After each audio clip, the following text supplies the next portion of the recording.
¿Sabías que nuestro pensamiento está lleno de distorsiones que son como trampas, ya que no nos dejan percibir la realidad con precisión? Además, en cuantas más trampas caigas y con mayor frecuencia, peor te vas a sentir. Soy Cristina González, psicóloga y terapeuta de adultos y de parejas. En el vídeo de hoy voy a explicar cuáles son estas trampas y la mejor forma de no caer en ellas.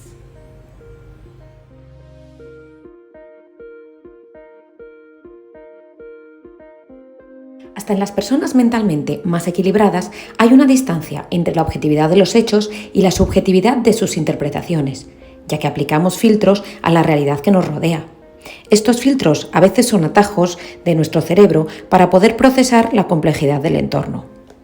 El problema radica cuando hay mucha distancia entre la objetividad de los hechos y las interpretaciones. Esto suele suceder cuando nuestra percepción es muy rígida, demasiado subjetiva. Normalmente, estas interpretaciones nos hacen sentir mal, potencialmente influyendo en nuestras conductas y relaciones con los demás. Cuando empezamos a cuestionar nuestros pensamientos, analizándolos en primer lugar, ya hemos dado el primer paso, que es establecer distancia con los mismos. Es decir, solo porque pensemos algo no quiere decir ni que sea verdad ni que vaya a pasar. Por eso, comunicarnos y comentar con otras personas nuestros pensamientos o impresiones es una conducta muy saludable, que tiene una alta correlación con la salud mental. A la hora de sentarnos a analizar nuestros pensamientos, hay varios criterios para definir si el pensamiento es maladaptativo. Mi criterio preferido es el de la utilidad o eficacia. Hazte esta pregunta: ¿me ayuda este pensamiento? ¿Me está ayudando este pensamiento para mi bienestar emocional, para poder conectar con las personas que quiero, para conseguir mis objetivos en la vida y, en definitiva, para tener la vida que quiero tener? Por ejemplo, pensar que seguro que no vas a aprobar un examen puede ser verdad, pero no es un pensamiento eficaz si te produce ansiedad, indefensión y puede llevar a ni siquiera intentar aprobarlo. Otro criterio para evaluar nuestros pensamientos es la objetividad. Plantéate las siguientes preguntas. ¿Tengo evidencia de que este pensamiento sea real? ¿Qué evidencia tengo? ¿Tengo evidencia de que el pensamiento contrario sea verdad? ¿Qué evidencia tengo?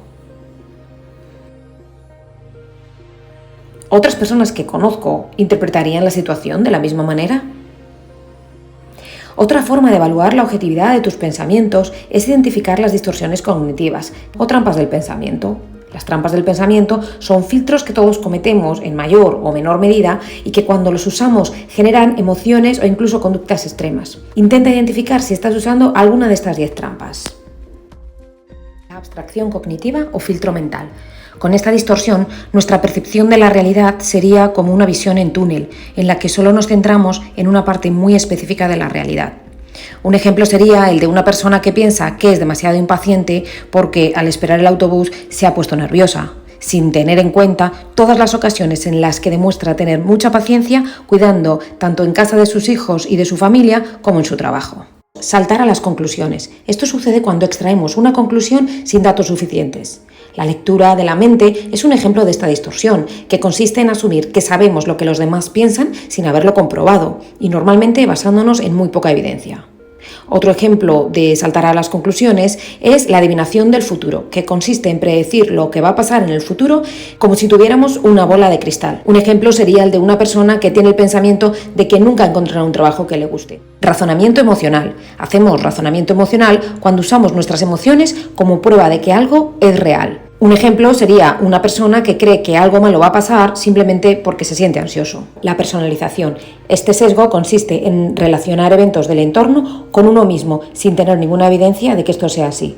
Por ejemplo, una mujer cuya amiga le ha dicho que no soporta a la gente mentirosa y que piensa que esta amiga le está llamando mentirosa.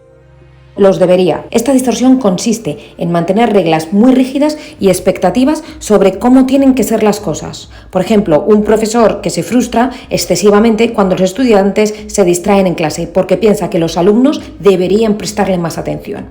En realidad, claro, es su preferencia y seguramente sería más beneficioso para los alumnos, pero el comportamiento de los alumnos va a depender de muchos factores. La visión catastrófica o catastrofismo se da cuando adelantamos consecuencias exageradamente negativas ante una situación situación determinada. Un ejemplo clásico es el de una persona que siente una pequeña molestia en el estómago e inmediatamente piensa que va a morir de cáncer.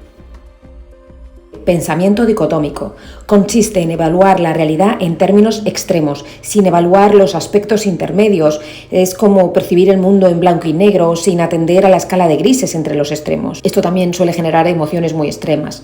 Un ejemplo sería el de un estudiante que piensa que él es un fracaso porque no ha sacado la máxima puntuación en un examen.